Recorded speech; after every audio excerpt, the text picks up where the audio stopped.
എങ്ങനെയാണ് ഫുട്ബോളിലെ ഇസ്ലാമികത ഒഴുകുന്നത് മനസ്സിലാവുന്നില്ല. ഈ വേൾഡ് കപ്പിൽ 48 രാഷ്ട്രങ്ങൾ പങ്കെടുക്കുന്ന ഈ വേൾഡ് കപ്പിൽ 1.5 ലക്ഷം മുതൽ 5 ലക്ഷം വരെ ജനസംഖ്യയുള്ള രാജ്യങ്ങൾ വരെ പങ്കെടുക്കുമ്പോൾ അവർ മിന്നുന്ന പ്രകടനങ്ങൾ കളിക്കളത്തിൽ ആവർത്തിക്കുമ്പോൾ നമ്മളല്ലാതെ കണ്ട് കൈയടിക്കുമ്പോൾ നമുക്ക് ലോകത്തിലെ 5ാമത്തെ സാമ്പത്തിക ശക്തിയായ ഇന്ത്യക്ക് ഇപ്പോഴും ഫുട്ബോൾ ലോകത്തിലോട്ട് നമുക്ക് യോഗ്യത നേടിയിട്ടില്ല എന്ന് പറയുമ്പോൾ സത്യത്തിൽ അതിന്റെ കാരണം എന്താണ്? ഈ പറയുന്ന ഇസ്ലാമികത ഈ ഫുട്ബോൾ ഒഴുകുന്ന ഒന്നാണോ? അല്ല, നമ്മുടെ ഉള്ളിൽ തന്നെയാണ് പ്രശ്നം. ഈ ഒരു കോൺട്രവേഴ്സി ഉണ്ടാക്കാനുള്ള ഈ ശ്രമത്തിന്റെ പകുതി ഒരു എഫർട്ട് എടുത്തിരുന്നെങ്കിൽ ഇവർക്ക് ഇതിന്റെ കാര്യകാരണങ്ങളെ കൃത്യമായിട്ട് ആളുകളിലോട്ട് എത്തിക്കാൻ കഴിയുമായിരുന്നു.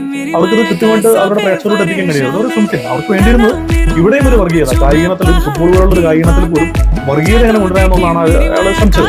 മനഃപൂർവ്വമുള്ള ശ്രമം തന്നെയാണ്. ദേശീയ കൊണ്ട് പ്രവർത്തിക്കുന്ന ഒരു രാഷ്ട്രീയ പാർട്ടിയാണ് BJP. അവരുടെ ചാനലാണ് ജനം TV, അവരുടെ ഗോത്രമാണ് ജന്മഭൂമി. കഴിഞ്ഞ കുറേ വർഷങ്ങളായിട്ട് ഇതെല്ലാം ചെയ്തത് തന്നെയാണ്.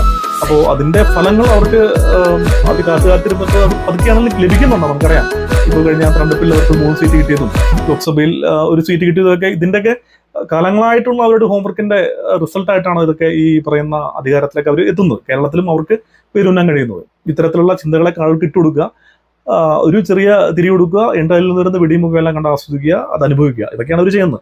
അതെന്തോ ആയിക്കോട്ടെ. ഇതിന്റെ വസ്തുത എന്താണ്? ഇന്ത്യ കണ്ടാൽ ഏറ്റവും മികച്ചൊരു ഫുട്ബോൾ ലീഗായിരുന്നു ISL എന്ന് പറയുന്നത്. കഴിഞ്ഞ 2-3 വർഷമായിട്ട് ISL അവസ്ഥ എന്താണ്? കാസർഗോഡ് മുതൽ തിരുവനന്തപുരം വരെയുള്ള ആളുകൾ എറണാകുളത്ത് കലൂർ സ്റ്റേഡിയത്തിൽ മഞ്ഞപ്പടയുടെ ഫുട്ബോൾ ബ്ലാസ്റ്റേഴ്സിന്റെ കളി ഉണ്ടാകുന്ന സമയത്ത് എറണാകുളമൊക്കെ കലൂർ ഭാഗത്തൊക്കെ ജനസാഗരമായിരുന്നു. അത്രയും തിരക്കായിരുന്നു. അതല്ലാതെ തന്നെ മഞ്ഞപ്പട എന്ന പേരിൽ ഇന്ത്യയിൽ എവിടെ ബ്ലാസ്റ്റേഴ്സിന് കളി നടക്കുകയാണെങ്കിലും അവിടെ എല്ലാം പോയി ഗ്യാലറി നിറച്ചിരുന്ന ഒരു അത്രയും അധികം ആരാധകർ ഉണ്ടായിരുന്ന ഒരു ടീമാണ് മഞ്ഞപ്പട എന്നൊക്കെ പറയുന്നത്. അതുപോലെ തന്നെ ഓരോ സംസ്ഥാനങ്ങളിലെയും അവരുടെ ടീമുകൾക്കെല്ലാം അനുസരിച്ചുള്ള ആരാധകരുണ്ട്. അവരെല്ലാം ഇങ്ങോട്ടും വരാറുണ്ട്. അങ്ങനെ എല്ലാം ഉണ്ട്.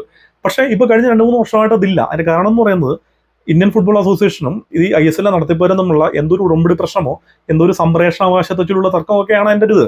അപ്പോൾ ഇതിന് മധ്യസ്ഥത വഹിച്ചിട്ട് ഇത് രമ്യതയിലെത്തിച്ച് ISL വീണ്ടും പൂർവാധികം ഭംഗിയായിട്ട് കൊണ്ടുപോകാൻ ഇന്ത്യയുടെ കേന്ദ്ര കായിക മന്ത്രി ശ്രമിച്ചിട്ടില്ല എന്നുള്ളതാണ് ഇവിടെ യാഥാർത്ഥ്യം എന്ന് പറയുന്നത്. അതുകൊണ്ട് തന്നെയാണ് അത്രയും പ്രബലമായി വന്ന് വളരെ സ്വാധീനം ആളുകൾ ചെലുത്തിയ ISL എന്ന് പറയുന്ന ലീഗ് പോലും ഇപ്പോൾ നമ്മളുടെ വിസ്പറിയിലൊക്കെ ആവാൻ പോകുന്ന ഒരു സാഹചര്യം ഉണ്ടാകുന്നു. ISL തിരിച്ചുവരെ ഉണ്ടാകുന്ന എനിക്ക് തോന്നുന്നില്ല. ഉണ്ടാവുന്ന നല്ലതാണ്, ഉണ്ടാവട്ടെ, ഉണ്ടാവുന്ന പ്രതീക്ഷിക്കും. 1996-ൽ 94-ാം സ്ഥാനമായിരുന്നു ഇന്ത്യയുടെ വേൾഡ് കപ്പ് റാങ്കിങ്ങിലെ ഏറ്റവും മികച്ച സ്ഥാനം എന്ന് പറയുന്നത്. ഇന്ന് നമ്മൾ 195 രാജ്യങ്ങളുള്ള ലോകത്ത് 138-ാം സ്ഥാനത്താണുള്ളത്. 2016 ശേഷം ഏറ്റവും മോശം അവസ്ഥയിലാണ് നമ്മൾ കൂത്തിരിക്കുന്നത് ഈ 138-ാം സ്ഥാനം എന്ന് പറയുന്നത്. ഇതിന്റെ പ്രധാന കാരണം മറ്റൊന്നുമല്ല, നമ്മൾ ക്രിക്കറ്റിന് കൊടുക്കുന്ന പ്രാധാന്യമാണ്. ഓരോ ഇന്ത്യക്കാർക്കും ക്രിക്കറ്റിന് കഴിഞ്ഞ മറ്റേത് ഗെയിമും ഉള്ളൂ. ഇവിടെയുള്ള വോളിബോൾ ആണെങ്കിലും ഫുട്ബോൾ ആണെങ്കിലും ബാസ്കറ്റ്ബോൾ ആണെങ്കിലും ഹോക്കി ആണെങ്കിലും ഏത് ഗെയിം ആണെങ്കിലും ക്രിക്കറ്റ് കഴിഞ്ഞിട്ടേ ഉള്ളൂ. ഇവിടെ ക്രിക്കറ്റിന് മാത്രമേ വളർച്ച ഉണ്ടാവുള്ളൂ. അതിന് ഒരുപാട് കാരണങ്ങളുണ്ട്. അതൊക്കെ വളരെ വിശദമായിട്ട് പഠിച്ച് പറയേണ്ടുന്ന ഒന്നാണ്. ക്രിക്കറ്റിന് നമ്മൾ എതിരെ നിൽക്കുന്നതല്ല, അല്ലെങ്കിൽ ക്രിക്കറ്റിനോട് നമുക്ക് എതിർപ്പുണ്ടായിട്ടല്ല. നമ്മൾ ഇഷ്ടപ്പെടുന്ന ഒരു ഗെയിം തന്നെയാണ് ക്രിക്കറ്റ്. പക്ഷേ കണ്ടൊരു വീഡിയോയിലെ വസ്തുത വിരുദ്ധമായൊരു